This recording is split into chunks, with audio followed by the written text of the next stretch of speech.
Halagang 60 pesos lang pagkakabili ko nito sa aking suking tindahan sa palengke. Sariwa at mura. Pero kailangan pa rin natin siyang iprito dahil magluluto tayo ng napakasarap na sweet and sour tilapia.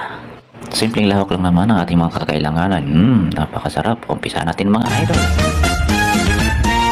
Okay, kamusta po ang lahat mga idol? Nandito po ang ating mga list ng ingredients na kakailanganin. 2 piraso katamtamang laki ng tilapia, carrots, bell pepper, sibuyas at saka pipino. Hindi ko na inalisan ng mga tinik sa tagiliran mga idol kasi para medyo malaki naman tingnan. So hiniwa-hiwa ko lang siya ng pagganito. Ayan. Para mas magiging crispy siya mamaya pagkakaprito natin. Salamat nga pala sa aking mga bagong followers at sa inyong lahat mga idol sa inyong walang sawang panonood. Paminta powder, asin at kaunting wow sarap ang ating tinimpla mga idol. At habang naghihintay tayo na uminit ang mantika, magayat-gayat muna tayo dito ng carrots, bell pepper at samahan ko na din ng kaunting pipino para mas kompleto ang sarap.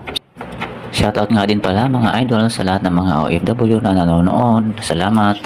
So ito mga idol, ginulong ko lang siya sa harina ng magkabilang side tapos ito iperito na nga natin siya sa mainit na mantika. Hinintay ko lang na mag light brown ng konti yung magkabilang side at saka ko naman siya hanguin ng panandalian. Nilubog ko siya ulit at tutuin natin mga 2 minuto pa at ito na nga siya nag golden brown na. Pineapple juice nga pala, gagamitin ko dito mga idol. Tunawin ko lang siya sa tubig, hindi na ako maglalagay ng suka sa ating sweet and sour. Okay, quick stir fry muna natin yung ating hiniwa-hiwang gulay. Gusto ko yung mas lumabas yung kanilang lasa. Toast lang natin siya ng mga 1 minuto. Naglagay tayo ng mantika dito ng konti at hanguin din natin siya. Kung umabot ka hanggang dito sa part na to sa panonood ng aking video, maraming salamat sa inyo mga idol. At ito na nga, ibuusan natin ang ating pineapple juice. Huwag na natin ubusin yung 1 litro. Kukuha lang tayo ng mga 1.5 tasa. Ketchup mga idol, maglagay tayo.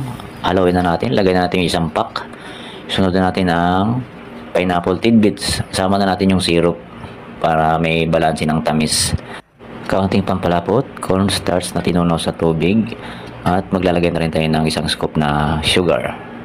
Okay, buhusan natin itong ating mga lahok na gulay na nakasutay kanina.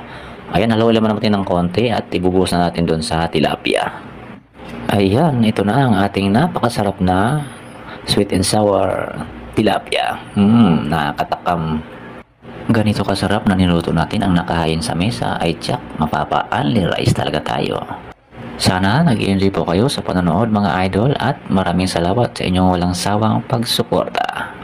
Balance lang yung tamis at saka yung asim. Sarap. Happy cooking!